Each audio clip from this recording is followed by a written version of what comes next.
Bab yang ke-17 ini adalah babun ma jaa fi sifati mighfari Rasulullah sallallahu alaihi wasallam, iaitu suatu bab yang datang untuk memberi keterangan ataupun menyatakan tentang izar ataupun kain sarung, kain pelikat.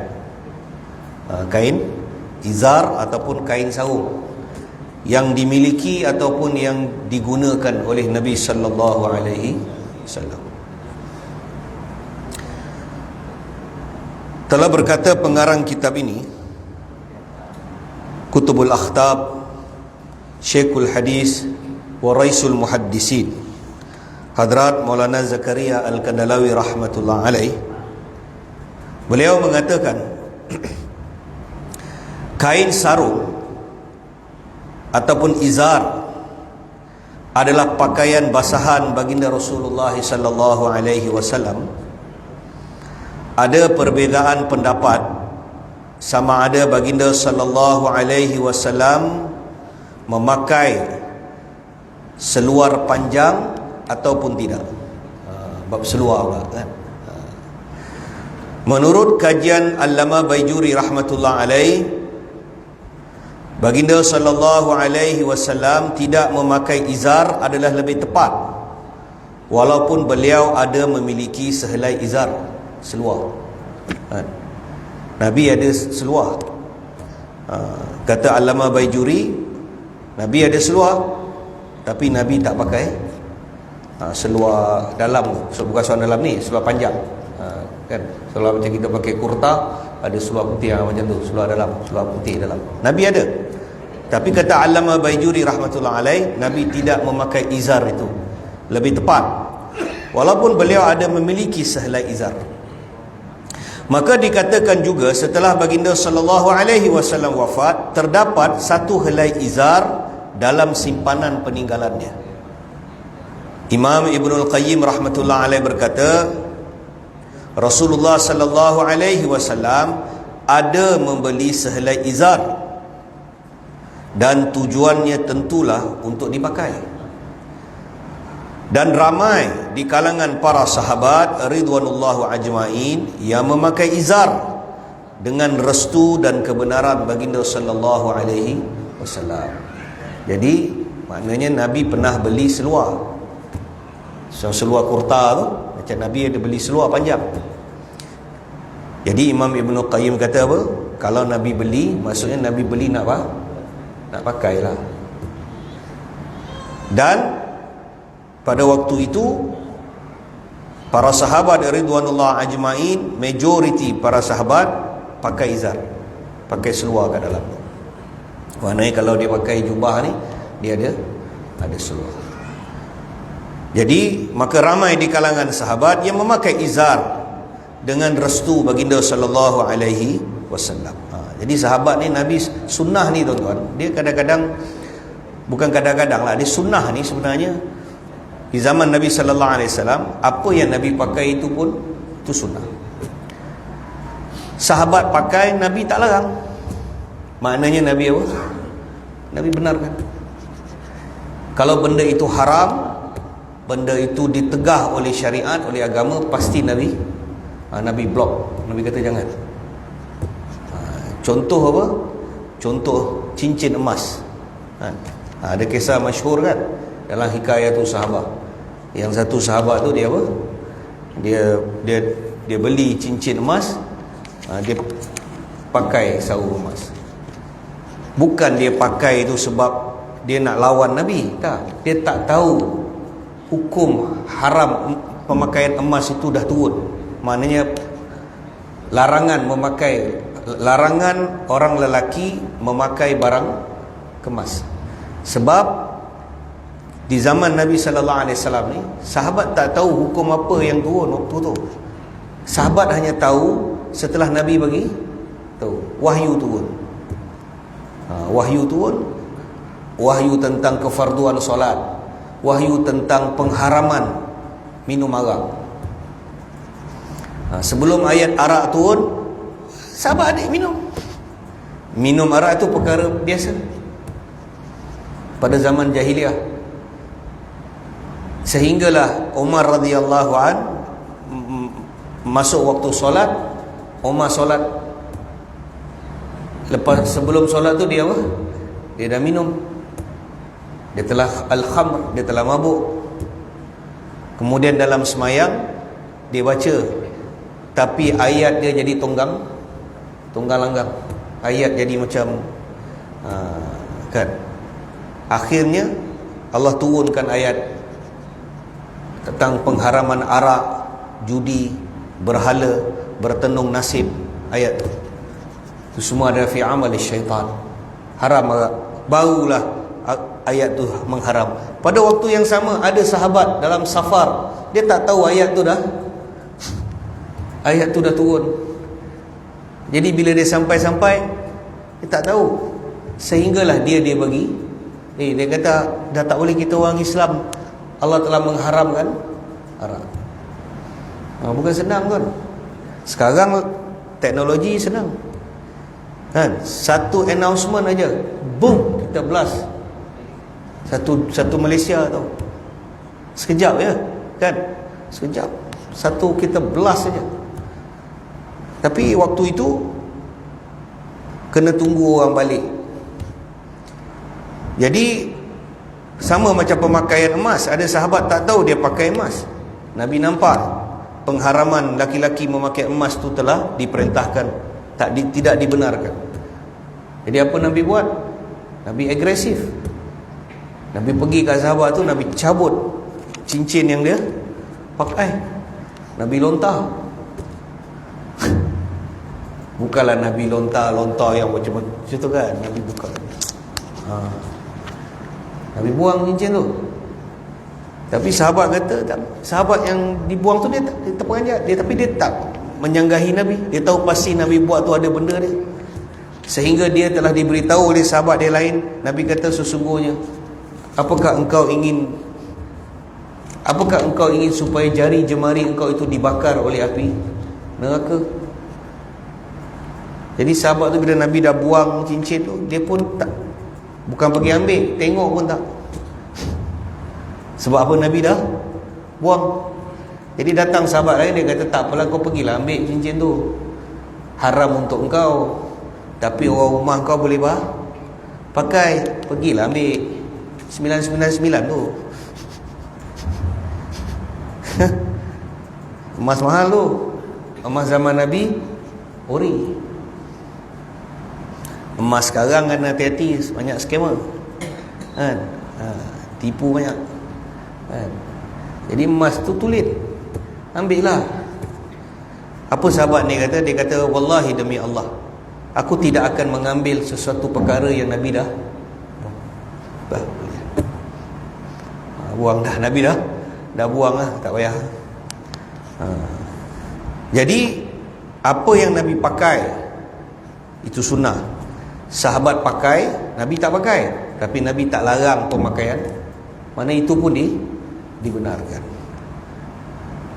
Jadi maknanya sunnah itu tak semestinya apa yang Nabi buat, apa yang Nabi takrir, apa yang Nabi cakap, Nabi buat, Nabi iktiraf. Macam sahabat, ada sahabat makan biawak dab kan? Biawak dab tu Nabi tak makan, tapi ada sahabat makan, Nabi tak larang. Maknanya boleh makan. Kalau kita hari ni lah, Nabi tak makan nasi. Orang Malaysia makan nasi, orang Bangladesh makan nasi, Nabi tak makan nasi. Walaupun dekat Malaysia ada nasi Arab, bohong tu kan? Mana ada negara Arab ada beras? Negara Arab mana ada beras? Beras negara Arab tak ada. Dah lepas beberapa generasi tu, dia masak lama sikit, dia jawab nama nasi Arab. Arab tak ada nasi. Jadi Nabi tak makan nasi, Nabi makan roti, tepung gandum kan, minyak zaitun. Jadi apakah orang yang bukan Arab yang tak makan roti itu tak sunnah? Tak kan. Jadi benda tu benda halal. Jadi perkara yang halal itu Nabi apa? Sunnah lah dia kan.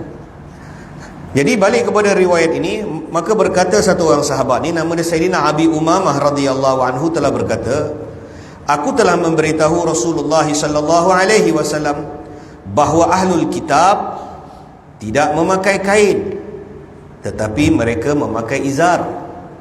Kata Abu Umamah, aku beritahu Nabi bahawa ahlul kitab, al-Yahud wan Nasara, mereka pakai jubah, dia ada pakaian, tapi dia tak pakai kain, longgi, dia tak pakai kain pelekat ni, dia tak pakai. Mereka suka pakai seluar jerut tu, seluar jerut. Mereka memakai izar. Maka berkatalah baginda sallallahu alaihi wasallam, maka kamu hendaklah menyanggahi atau menyalahi atau menyanggahi cara mereka yang tidak beriman. Kalau begitu, pakailah izar dan juga pakailah longgi. Sahabat ni datang jumpa Nabi, dia pergi tanya. Itu sebab ni kadang-kadang ada perkara ni jangan banyak tanya. Banyak tanya, makin lama dia jadi makin susah. Macam Bani Israel kan? Bani Israel, bila Nabi Musa kata dapatkan seekor lembu, pergilah cari mana-mana lembu. Tak, dah sampai yang nak lembu jantan ke nak lembu betina?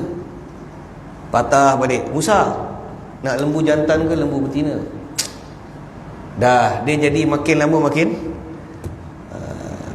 Musa kata lembu betina. Dah pergi lembu betina ni nak yang macam mana? Yang nak hitam tu ke, yang putih ke, yang pekodot ke, yang merah? Makin kau tanya makin susah. Itu pasal dengan kenabian, berhati-hati. Para anbiya, bukan semua benda kita boleh apa, Nabi kata buat aje lah. Macam contoh kita baca Fadilat Ramadan, kisah malam Lailatul Qadar. Kata Anas, aku tanya Nabi kan, biar Rasulullah, Lailatul Qadar ni, apakah Lailatul Qadar ni hanya berlaku di zaman Tuan, ataupun dia akan terus berlaku walaupun setelah kewafatan Tuan? Nabi kata Lailatul Qadar akan berjalan sampai hari kiamat. Jadi kemudian Nabi beritahu, Anas kata, ya Rasulullah, Lailatul Qadar ni bila? Nabi kata, wahai Anas, Nabi kata carilah 10 malam yang terakhir. Dah lah. Dia tanya lagi, ya Rasulullah, dalam 10 malam tu beritahulah malam mana. Nabi kata, carilah malam-malam ganjil. Dah pergilah. Dia patah balik, ya Rasulullah, dalam malam-malam ganjil tu malam yang mana? Nabi dah marah. Nabi kata, wahai Anas, kalaulah benda tu Allah nak bagi tahu, pasti aku bagi tahu malam tu. Dah pergi, kata Nabi. Last kali Nabi beritahu juga dalam 10 malam tu kan, jangan kau cari malam yang ke-20, carilah malam ganjil tu, antara 21. Jadi Imam Syafi'i rahmatullah alaih kata, kami lebih berpegang pada pandangan malam yang ke-21. Imam Abu Hanifah rahmatullah alaih kata, kami lebih berpegang pada malam 27. Nabi kata, wahai Anas, kalaulah Allah nak bagi tahu, pasti aku dah bagi tahu. Jadi maknanya Nabi suruhlah cari 10 malam tu, bangunlah semayang kan, jackpot lah kan. Kita cerita minggu lepas Tanjur kan, Tanjur kan, pasang Tanjur tu kan, 10 malam tu pasanglah Tanjur. Mestilah kalau kita pasang 10 Tanjur, mesti dapat. Maknanya kalau kita bangun tiap-tiap malam 10 malam tu, walaupun 20 minit sebelum azan subuh, kita semayang 2 rakaat, mesti dah, insya-Allah dah dapatlah kan. Jadi Nabi nak suruh umat ni bangun semayang. Jangan berpada-pada dengan memilih-milih malam tu. Kan? Oh, malam ni malam apa? 26 tidur. Kalaulah Nabi beritahu malam Lailatul Qadar tu sebenarnya malam 27, memang lain malam semua tak apa? Tak bangun. Dia tunggu malam 27. Jam Masjid Rahang sampai kat belakang. Satu dunia jam. Tapi malam 27 je lah, kan? Jadi balik kepada riwayat ini, maka kata Abu Umamah radhiyallahu an, aku beritahu Nabi sallallahu alaihi wasallam bahawa ahlul kitab mereka tidak memakai kain, tetapi mereka suka memakai izar, pakai seluar panjang. Maka kata Nabi sallallahu alaihi wasallam, hendak kamu, sebab dia dah tanya Nabi soalan tu, Nabi kata kamu hendaklah menyalahi cara mereka, sebab engkau dah tanya. Engkau dah datang tanya. Nabi kata kau hendaklah menyalahi cara mereka yang tidak beriman. Maka kau pakailah izar dan juga longgi. Pakai dua-dua. Seluar pun pakai, kain pun pakai. Sebenarnya ada baik dia, terutamanya orang naik motor. Orang naik motor atau naik kuda, kalau dia pakai longgi je, kalau dia terjatuh daripada motor, terangkat kain dia, kan? Kena pula kalau kain dia pula melekat kat lori kicap. Lori kicap, lori iceberg, ais, lori bawa ais tu, kan? Tersangkut kain dia kat tepi tu, dia tarik dia dengan motor-motor dengan kain dia, dia tergolek daripada motor, tinggal apa? Tinggal suara dalam lah, kalau dia pakai suara dalam. Pasal berlaku. Dia ada yang kadang pakai kain, dia tak pakai suara dalam. Naik motor, tersangkut kain dia. Kadang-kadang kita naik motor, kita nampak perempuan Punjabi ni, kadang-kadang dia naik motor lelaki dia punya kurta, kadang dia punya selendang, kan? Kita kadang perasan selendang, dia tak perasan, lama-lama selendang tu dah apa? Dah turun kat bawah. Itu kalau sangkut dekat motor, memang bini dia tergolek lah. Boleh mati. Kepala kalau terhantuk kat jalan, insya-Allah mati. Kain kadang kita pakai, kena kita naik motor pakai kurta kita potong kiri kanan, itu hati-hati, boleh sangkut dekat tayar motor. Jadi keselamatan pun kita kena tengok. Jadi kalau orang naik motor pakai kain, pakailah seluar dalam. Maksud saya tu seluar panjang pakai, seluar kurta tu pakailah dalam, track shoot ke apa ke, kan? Supaya kalau berlaku apa-apa, kita tergolek ke, terbabas ke, kita masih lagi ada dalam, kita masih ada. Kadang-kadang kita pengsan, kain kita dah terangkat, kan? Jadi aurat. Jadi kata Nabi sallallahu alaihi wasallam kepada Abu Umamah, kamu hendaklah menyalahi cara mereka, cara ahlul kitab yang tidak beriman. Kata Nabi, kamu pakailah izar, pakailah seluar dan juga pakai kain. Maka Abu Hurairah radhiyallahu berkata, dia ada bertanya Rasulullah sallallahu alaihi wasallam, adakah tuan memakai izar? Abu Hurairah kata, aku pernah tanya Nabi dalam satu hadis yang panjang. Kata Abu Hurairah, dia berkata dia pernah, Abu Hurairah kata, aku pernah bertanya Nabi sallallahu alaihi wasallam, dan hadis itu berhubung dengan satu hadis yang panjang. Kata Abu Hurairah, aku bertanya kepada Rasulullah sallallahu alaihi wasallam, ya Rasulullah sallallahu alaihi wasallam, adakah tuan memakai izar? Adakah tuan pakai seluar panjang? Maka jawab baginda sallallahu alaihi wasallam, ya, Nabi. Ketika Abu Hurairah tanya, Nabi jawab, ya. Aku telah diperintahkan oleh Allah menutupi auratku. Nabi kata Allah perintah aku untuk apa? Tutup auratku. Jadi aurat tu maksudnya apa? Kalau laki-laki ni, maknanya Nabi takutlah kalau kadang-kadang apa? Terangkat, kan? Jadi kita laki-laki ni, kita ada aurat kita kena jaga, kan? Kita tak boleh sembrono aurat ni, kan? Mentang-mentang kita laki, kan, kita keluar dengan seluar pendek, tak betul tu, kan? Tapi kuliah hari-hari datang, kuliah hari-hari ngaji, sekali jumpa kat luar dengan seluar pendek dia, dia jagalah aurat dia, kan? Aurat kita tu kita jagalah, kan? Jangan kita ingat aurat ni untuk perempuan ni, kita pun berdosa dah aurat kita. Kemudian Maka jawab Nabi sallallahu alaihi wasallam, "Ya, aku telah diperintahkan menutup auratku. Tidak ada yang dapat menutupi auratku lebih daripadanya." Jadi maknanya Nabi nak beritahu orang pakai seluar kat dalam kain tu lebih baik. That is the best. Lagi baik orang yang pakai kain. Sebab apa? Tidak ada yang dapat menutup auratku lebih daripadanya. Maknanya kain ni, orang pakai seluar ni, dia macam mana pun kain tu seluar tu masih stay kat situ. Kemudian baginda Rasulullah sallallahu alaihi wasallam kerap memakai kain bagi menutupi pinggang, dan Nabi juga memiliki burdah. Ni Nabi ada kain burdah, kain apa? Kain serban ni. Nabi juga memiliki burdah bagi menutupi badan dia. Jadi kadang kita ada kain serban tu, Nabi ada Nabi apa? Nabi ada pakai burdah. Nabi pakai kain. Nabi ada kain untuk tutup pinggang dia. Nabi juga memiliki kain burdah bagi menutupi badan dia. Kain baginda, kain pelekat Nabi ni, kain baginda sallallahu alaihi wasallam berukuran 4 hasta. 4 dirah, 4 hasta. Panjang 4 hasta panjang kali 2 hasta lebar. Menurut satu pendapat, ukurannya 6 dirah panjang kali 3 dirah 1 jengkal lebar. Itu perkiraan dia. Ni kena tengoklah perkiraan dirar ni kan. Jadi Nabi ada 2 kain, ada 2 spek yang apa? Berbeza.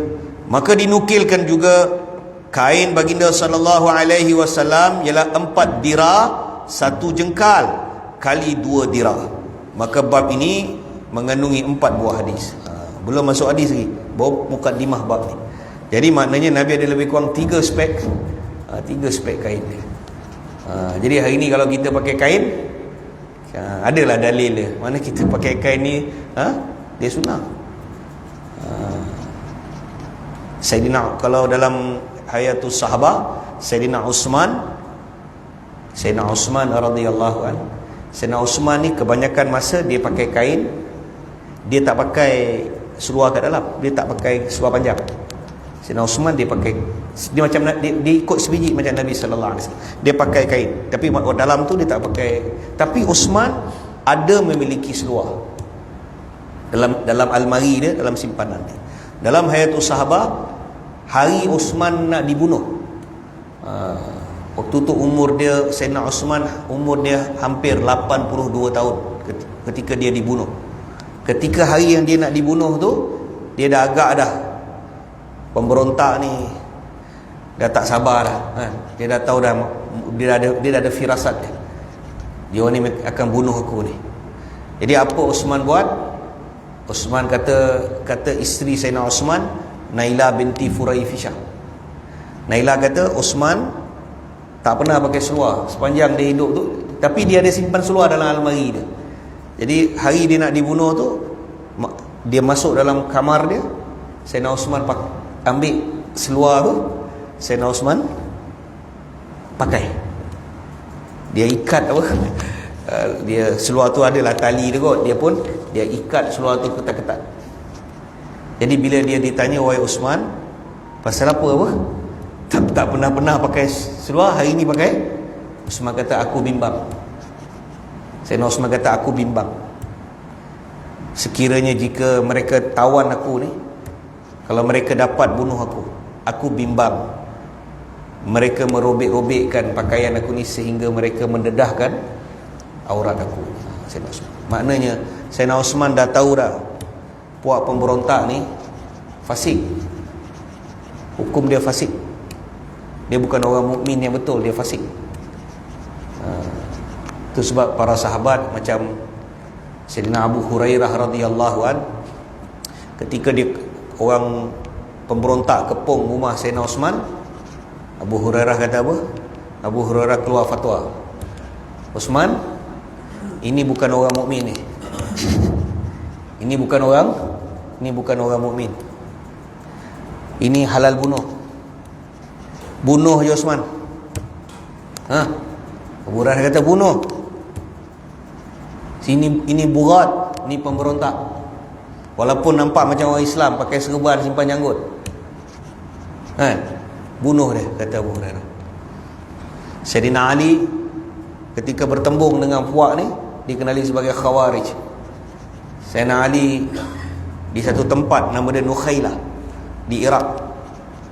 Ini lepas Sayyidina Osman terbunuh, Sayyidina Ali pula berhadapan dengan diorang ni. Diorang ni dikenali sebagai Khawarij. Jadi Sayyidina Ali bertembung dengan diorang di Iraq. Ketika Sayyidina Ali nak keluarkan fatwa untuk perang mereka, Sayyidina Ali berdiri di atas satu batu dalam Hayatul Sahabah di Nukhailah, ada satu tempat di Iraq. Sayyidina Ali berdiri atas batu tu. Sayyidina Ali sampaikan satu khutbah. Dan Sayyidina Ali kata, dia kata, wahai orang-orang Kufah, sebentar lagi saudara-saudara kalian daripada Basrah akan sampai. Bila sampai, bergabunglah kalian dengan mereka dan perangilah puak Khawarij ini, bunuh mereka, kata Sayyidina Ali. Kalau kita tak bunuh dia hari ini, dia akan bawa kerosakan dalam agama ni. Kalau kita tak bunuh dia hari ini, walaupun dia orang Islam, kalau kita tak bunuh dia, dia akan bawa kerosakan pada Islam ni sampai hari kiamat. Wallahi, apa kata Sayyidina Ali itu benar. Itu sebab aliran pemikiran Khawarij ni lah yang diambil oleh puak-puak terorisme. Teroris ni bawa bom masuk dalam bas. Dalam bas ada perempuan, ada kanak-kanak, orang tak tahu apa-apa, dia letupkan bom tu. Dia marah George Bush, dia pergi bunuh rakyat Amerika yang tak berdosa. Tak tahu apa, budak kecil yang tak tahu apa-apa. Jadi ulama kata itu salah satu daripada aliran Khawarij. Sayyidina Ali dah keluar fatwa dah, bunuh mereka. Jadi Sayyidina Osman radhiyallahu anhu bila malam dia dah tahu dah ni orang fasik. Abu Hurairah kata, wahai Osman, keluarlah arahan. Abu Hurairah desak Osman. Sebab Osman dia khalifah. Maknanya dia mesti keluar satu untuk tentera bergerak. Macam kita dalam negara, kita punya tentera dalam negara, kita punya polis pun polis di Raja Malaysia. Kita askar, kita ada askar Melayu di Raja. Kita ada angkatan tentera Malaysia. Kita ada general gitu. Tapi apa pun dia nak perang, dia mesti tunggu arahan Duli yang Maha Mulia. Agung kena keluar arahan isytihar perang, baru boleh perang. Jadi Abu Hurairah desak Osman, keluarlah arahan, kita boleh sapu dia. Tapi kita tak boleh nak bunuh dia, sebab kau sebagai khalifah, engkau tidak mengeluarkan arahan. Abu Hurairah kata, wahai Osman, ahli Badar ada lagi hidup ni. Mereka yang pergi dalam peperangan Badar masih lagi ada. Kalau engkau nak, kami kumpulkan mereka ni, kita boleh pergi sapu dia. Tapi Osman satu orang yang dia tak mau melakukan pertumpahan darah. Dia mengambil jalan sabar. Dia kata tak payahlah, biarlah mereka ni, kalau kemau sangat nak bunuh aku ni, biarlah. Akhirnya mereka bunuh Osman. Tapi Osman sempat pakai seluar, sebab Osman dah tahu, takut Osman bimbang. Jadi memang betul, akhirnya dia bunuh Osman. Dan memang mereka jahat. Osman tengah baca Quran. Tuan-tuan boleh fikir tak apa punya bangsa tu. Marah-marah kita dengan orang tu tengah baca Quran. Sayyidina Osman umur 82 tahun, orang dah tua, dia bukan lawan kau, dan dia sedang duduk baca Quran. Dia tengah pegang mushaf. Dia masuk, dia dia hentak kepala Sayyidina Osman pada bahagian depan. Jadi bila dia hentak, darah tu telah terpancut di atas lembaran Quran. Dan Quran yang Sayyidina Osman pegang masa dia baca tu, dia panggil Mushaf Al-Imam. Masa Sayyidina Osman telah keluarkan satu arahan untuk bukukan Quran. Dulu Quran tak ada macam ni, Quran tak ada, dia bukan dibukukan, dikitabkan. Jadi Sayyidina Osman telah keluar satu arahan untuk mengkitabkan Quran. Jadi Osman telah perintah beberapa Zaid dan beberapa orang ahlul Quran untuk himpunkan lembaran-lembaran Quran, dan mereka telah tulis semula. Mereka telah siap dengan tulisan tangan. Mereka telah siap 5 buah Quran, 5 kitab Quran yang dikenali sebagai Rasam Osmani. 5. Daripada 5 itu, Osman ambil satu. Itu dikenali sebagai yang master copy. The original copy, master copy itu Osman pegang. Dikenali sebagai Rasam Al-Imam. Kemudian yang 4, Osman arahkan supaya apa? 1 dihantar ke Basrah, 1 dihantar ke Mekah, 1 dihantar ke Madinah, 1 dihantar ke Mesir. Mesir 1, Kufah 1, Mekah 1, Madinah 1. Yang Madinah tu Osman punya. Jadi ketika Osman sedang baca Quran, dia dah pakai, dia masa itulah sedang dia mengaji, dia berhenti, dia masuk dalam bilik, dia apa? Dia hati dah tak apa sedap, dia terus pakai seluar. Kemudian dia duduk balik, dia baca Quran. Sampailah mereka masuk melalui bumbung rumah Sayyidina Osman. Mereka bakar bumbung rumah Osman tu, mereka masuk. Dia terkejut, masuk, Osman tengah baca Quran. Terus dia apa? Dia hentak. Tapi ketika hentakan yang kedua tu, isteri Sayyidina Osman tahan pedang, putus jari dia, 4 jari dia putus. Tapi betul, setelah mereka bunuh Osman, mereka cederakan jasad apa? Osman. Mereka potong janggut Osman. Jahat ke tak jahat? Jahat lah. Memang bukan orang Islam lah tu. Memang layak dibunuh lah. Layak dibunuh, walaupun pakai serban, walaupun pakai jubah, walaupun simpan janggut. Layak. Kalau tidak, takkan Sayyidina Ali keluarkan fatwa untuk bunuh, kata Sayyidina Ali. Kalau kalian tidak bunuh mereka, mereka akan menimbulkan fasad, kerosakan. Dia macam, ulama bagi tamsilan, dia macam lebah. Kalau kita tengok lebah ni, dalam sarang lebah ni dia ada queen. Dia mesti ada dia punya queen. Queen dia akan jaga sarang tu.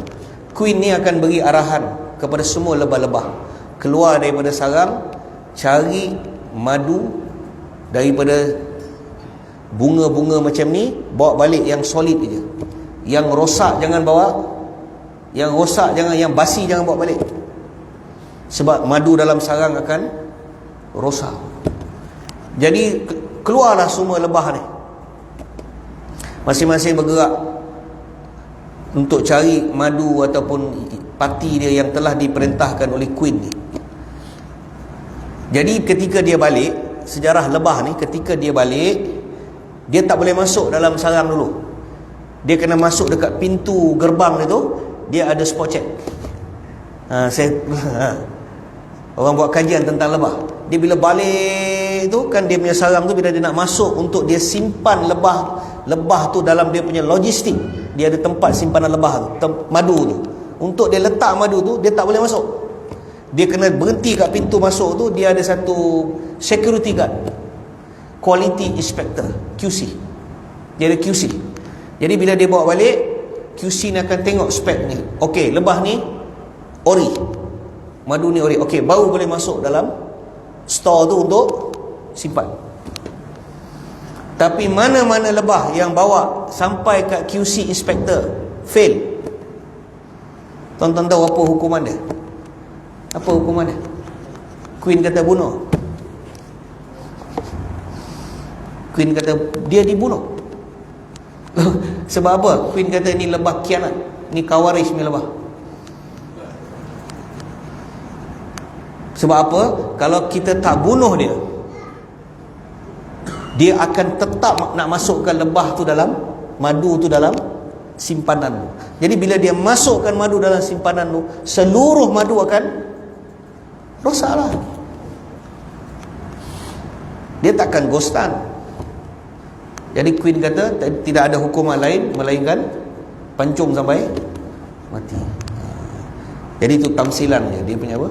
Tamsilan. Jadi dalam agama ni, dia kelompok-kelompok Khawarij ni, ulama telah sepakat. Jadi berhati-hati. Kita ni dalam mengaji agama ni pun kena berhati-hati. Aliran pemikiran, school of thoughts dipanggil. Aliran pemikiran. Kalau salah aliran pemikiran kita, kita jadi macam Khawarij. Kita akan ada sikap orang lain semua tak Islam, kita je Islam.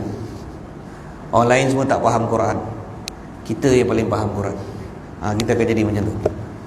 Itu hati-hati. Jadi insya-Allah tuan-tuan, jadi kita berhenti takat ni dulu. Insya-Allah kita akan sambung pada minggu yang akan datang. A'udzubillahi minasyaitonirrajim. Bismillahirrahmanirrahim. Alhamdulillahi rabbil alamin, wassalatu wassalamu ala asyrafil anbiya'i wal mursalin wa ala alihi washabihi ajmain. Allahumma salli ala sayyidina Muhammadin nabiyil ummi wa ala alihi wasallim taslima. Rabbana ighfir lana wa liwalidayn wa lil mu'minina yawma yaqumul hisab. Rabbirhamhuma kama rabbayana saghira. Rabbana atina fid dunya hasanah wa bil akhirati hasanah wa qina adzabannar. Wa sallallahu ala sayyidina Muhammadin nabiyil ummi wa ala alihi wa ashabihi wasallam. Subhana rabbika rabbil izzati amma yasifun, wassalamun ala al-mursalin, walhamdulillahi rabbil alamin. Assalamualaikum warahmatullahi wabarakatuh.